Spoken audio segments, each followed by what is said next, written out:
ചില പിടിച്ചിട്ടുണ്ട്, പിടിക്കാനും കുറെ പോകുന്നുണ്ട്. പറഞ്ഞു ചില സമയം അങ്ങനെ പറഞ്ഞു. നീങ്ങില്ലേ ആൾക്കാരൊക്കെ ഇപ്പോൾ വഴി കൂടെ കൊണ്ടുപോകുമ്പോൾ ഒരു ആക്രമിക്കുകയോ അല്ലെങ്കിൽ അവർ ഞങ്ങളെ തോണ്ടോന്നൊക്കെ ചോദിക്കും. പക്ഷെ അങ്ങനെ ആക്രമണം ചെയ്യില്ല. ഞാൻ ഒപ്പം ഉണ്ടായാൽ മതി, വേണ്ട വേണ്ട വേണ്ട വേണ്ട എന്ന് പറഞ്ഞാൽ അവർ ശരിക്ക് നടന്നു പോകും. വേറെ കുഴപ്പമൊന്നുമില്ല. പിന്നെ ചിലവർ മനഃപൂർവ്വം അയ്യോ എന്നൊക്കെ പറയുമ്പോൾ എരുമ പേടിക്കും, നീട്ടും, അവർ ഓടും. അതും ഉണ്ട്. പക്ഷെ ചിലവർ പറയുമ്പോൾ വന്നാലും കണ്ട നിങ്ങൾ പൊക്കോളേന്ന് പറഞ്ഞാൽ അവർ പോകും. അത്രയും സർവീസാണ് എരുമയെ. പിന്നെ തല്ലാൻ വടിയും കൊണ്ടൊന്നും വേണ്ട, നമ്മൾ അടുത്ത് നിന്ന് പറഞ്ഞാൽ അവർ കേൾക്കും.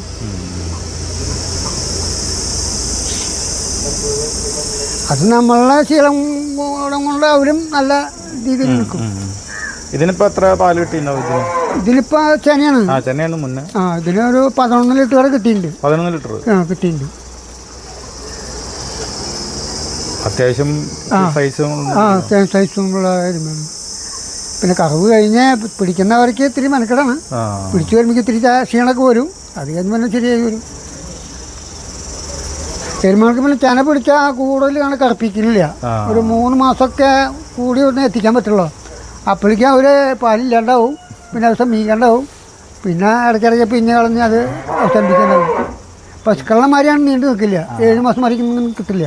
പിന്നെ ഈ എരുമകൾക്ക് കുട്ടികളില്ലാണ്ട് കറക്കില്ല എന്ന് പറയുന്നത് കിട്ടുന്നുണ്ടല്ലോ. കുട്ടികളുടെ ആവശ്യമൊന്നുമില്ല. അതിപ്പോൾ പ്രസവിച്ച് കഴിഞ്ഞാൽ ഉടനെ തന്നെ നമ്മൾ അന്നത്തെ പാല് കുടിപ്പിക്കും. പിന്നെ ആ കുട്ടികളെ ആ മുമ്പിൽ നിന്ന് മാറ്റും. പെണ്ണിൻ്റെ പെണ്ണിൽ കൊടുന്ന് കുട്ടികളെ കിട്ടും. പിന്നെ കറന്നതിന് ശേഷം ആ കുട്ടികൾക്ക് പാല് 2-3 ലിറ്ററിൻ്റെ കൊടുക്കുള്ളൂ. പിന്നെ ആ തളേനെ കാണിക്കില്ല. അങ്ങനെ കുറച്ച് ദിവസം കഴിഞ്ഞാൽ പിന്നെ ആ കുട്ടിയുടെ ആവശ്യമില്ല. പിന്നെ കുട്ടീനെ നമ്മൾ എന്ത് ചെയ്യണമെന്ന് അരുമയും പശുവും നോക്കില്ല. അങ്ങനെയാണ്. അപ്പോൾ അതുകൊണ്ടുള്ള മെച്ചമെന്ന് വെച്ചാൽ നമ്മൾ കറക്കണ നേരത്ത് ഈ പിടിച്ചു വലിക്ക് നിൽക്കണ്ട. കുറച്ചൊരു മെനക്കെട ഉള്ളതെന്ന് വെച്ചാൽ സമയം കൂടുതൽ കുറച്ച് പിടിക്കും കറക്കുമ്പോൾ. അതിങ്ങനെ ചുരത്തി പാല് മുഴുവൻ പോരുന്നവരെ നമ്മൾ പിഞ്ഞ് നിൽക്കണം. ആ ഒരു വിഷമം മാത്രമേ ഉള്ളൂ, വേറെ ഒന്നുമില്ല. മറ്റുമ്പോൾ കുട്ടി ഉണ്ടായാൽ അതിനെ ചുരത്താൻ വിടണം. ചുരത്തി കഴിഞ്ഞിട്ട് അതിനെ പിടിച്ചു വലിക്കാൻ നിൽക്കണം. പിടിച്ചു വലിച്ച് കെട്ടിയിട്ട് പിന്നെ കറവ് കഴിഞ്ഞിട്ട് ഒന്ന് വിട്ടിട്ട് പിന്നെ കെട്ടാൻ നിൽക്കണം. അപ്പോൾ ആ കുട്ടികൾ വേണ്ടാന്ന് നിൽക്കുന്നത് നന്നാവുക. അത് മുഖ്യതി പോത്തും കുട്ടികളല്ലേ. അപ്പം നമുക്ക് അവരെ നോക്കാൻ ബുദ്ധിമുട്ട് വരും. എരുമക്കുട്ടിക്കാണെങ്കിൽ പിന്നെയും നിർത്തും. നിങ്ങൾക്ക് പിന്നെ അവരെ കാണുമ്പോൾ ആൾക്കാർക്ക് പേടിയാവും. പക്ഷെ നമ്മളൊന്നും അവരൊന്നും ചെയ്യില്ല, കുഴപ്പമൊന്നുമില്ല. അവർ തല്ലുകൂടാൻ നോക്കൊക്കെ ചെയ്യും. പക്ഷെ അപ്പം വേണ്ട വേണ്ട എന്ന് പറഞ്ഞാൽ അപ്പം നിൽക്കും. അപ്പോൾ അവർ തലൊക്കെ തലോണ്ട് മുട്ടുരുങ്ങൊക്കെ ചെയ്യും. പിന്നെ അങ്ങനെ കൂടുതൽ മുട്ടുരുങ്ങാന്ന് വെക്കാൻ പറ്റില്ല. ഇവരുടെ കൊമ്പ് വളവാ. ഈ കൊമ്പ് കൊണ്ടായിട്ട് അതിൻ്റെ ഉള്ളിൽ കൂടെ ഇടും. അപ്പോൾ ലോക്കായി. അങ്ങനെ ഒരു പ്രശ്നം ഉണ്ടായി. ഈ രണ്ടിൻ്റെയും 0 പോലെയായിരുന്നു. അതിൻ്റെ തലയുടെ ഉള്ളിൽ ഇതാ കൊണ്ടുപോയിട്ടു. ഇവർ അങ്ങോട്ടും ഇങ്ങോട്ടും കുസ്തിയായി. അപ്പോൾ ഒന്നാളെ കൊമ്പ് പൊട്ടും, അല്ലെങ്കിൽ എന്തെങ്കിലും ഉണ്ടാവും തോന്നിയപ്പോൾ ഞാൻ ഉടനെ തന്നെ ഇല്ല, അവർ ഊരം കൂട്ടൊക്കില്ല. ഉടനെ ഞാൻ ഒന്നിനും പറഞ്ഞിട്ട് അനങ്ങാണ്ട് കിടിയെന്ന് പറഞ്ഞാൽ അവിടെ നിർത്തിച്ചു. ഇത് മോനും വിളിച്ചിട്ട് 2 ആളും കൂടി പറഞ്ഞു അനങ്ങാണ്ട് കിടി എന്ന് പറഞ്ഞിട്ട് പോലെ മോന്ത പിടിച്ച് തിരിച്ചിട്ട് കൊമ്പ് ഊരിയെടുത്തു. അല്ല അവർ കുസ്തി നോക്കുകയാണെങ്കിൽ ഇവിടെ നമ്മളൊന്നും ചെയ്യാൻ പറ്റില്ല. പറഞ്ഞോണം കൂട്ടാക്കിയപ്പോൾ അവർ 2 പേരേക്കും ഒരു കൊമ്പൊന്നും പൊട്ടിയില്ല. അതിൻ്റെ ഉള്ളിൽ ആ പൂജ്യത്തിൻ്റെ തലേൻ്റെ ഉള്ളിൽ കൊണ്ടായിട്ട് കിട്ടില്ല. ആണ് കിടക്കണ മാതിരിയല്ല, ഇങ്ങോട്ട് കിട്ടില്ല. പിന്നെ 2 ആളെയും തല കിട്ടില്ല. പിന്നെ ഞങ്ങൾ 2 ആളും കണ്ടു. ആ കണ്ടോടുകൂടി ഓടി ചെന്ന് പിടിച്ച് അവരെ നിർത്തിച്ച് തല ചെരിച്ചിട്ട് തന്നെ ഊരിയെടുത്തു. അതുവരെ 11 കൂട്ടായി. പക്ഷെ പെട്ടെന്ന് ഒരാൾക്കാണ് ചെയ്യാൻ പറ്റില്ല, അടുത്തേക്ക് എടുക്കാൻ പറ്റില്ല. ആ നേരത്തൊന്നും ഒരു ബലം നോക്കിയാൽ നമ്മളെന്ത് ചെയ്യുന്നതാണ്. എനങ്ങാണ്ട് കിടി നീലി അനങ്ങാണ്ട് കിടിയെന്ന് പറഞ്ഞാൽ എനങ്ങാണ്ട് നിർത്തിച്ചിട്ട് അവിടെ തലപ്പിച്ചു ചിരിച്ചു വരും. അപ്പോൾ ഇത് എങ്ങനെ സാധിക്കണമെന്നുള്ളതാണ് ചോദിക്കുക. കണ്ട അത് തട്ടാൻ നിൽക്കണണ്ട. അങ്ങനെയൊക്കെ ഉണ്ട്. പിന്നെ അതൊക്കെ നമുക്ക് നല്ലൊരു ഇഷ്ടമാണ്. കുറച്ചു കാലം കൂടി കൊണ്ട് നടക്കണം.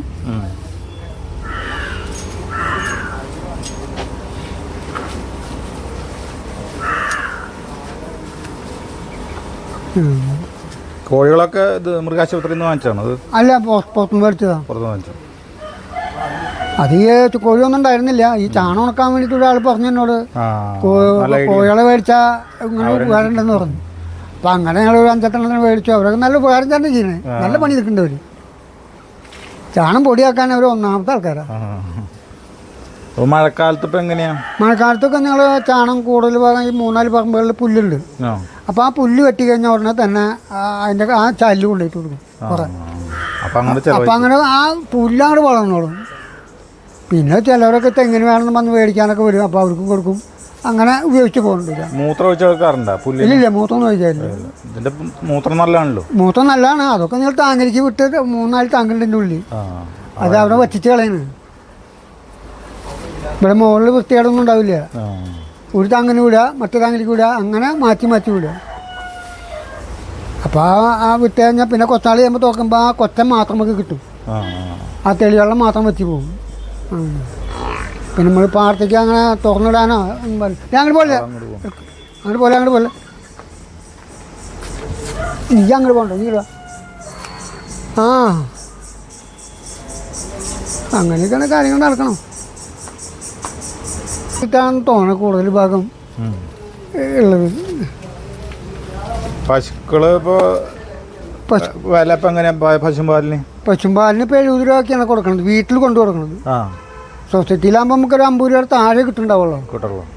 അവർക്ക് അവിടുന്ന് കൊടുത്ത് അങ്ങോട്ട് കൊടുത്ത് ഇങ്ങോട്ട് കൊടുത്തിട്ടൊക്കെ 70 രൂപയ്ക്കാണ് ഇപ്പോൾ വീട്ടുകളിൽ കൊണ്ടു കൊടുക്കുന്നുണ്ട്. കുറേ വീട്ടുകൾ കൊടുക്കുന്നുണ്ട്. അതിന് പണിയാന്ന് വെച്ചാൽ ഒത്തിരി പൈസ കൂടുതൽ പറഞ്ഞതിന് കുപ്പി കഴുകണം, സമയത്തിന് എത്തിക്കണം, അങ്ങനെ മെനക്കെടുണ്ട്. എന്നാലും നമുക്കത് നടത്താൻ പറ്റും.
Thank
you.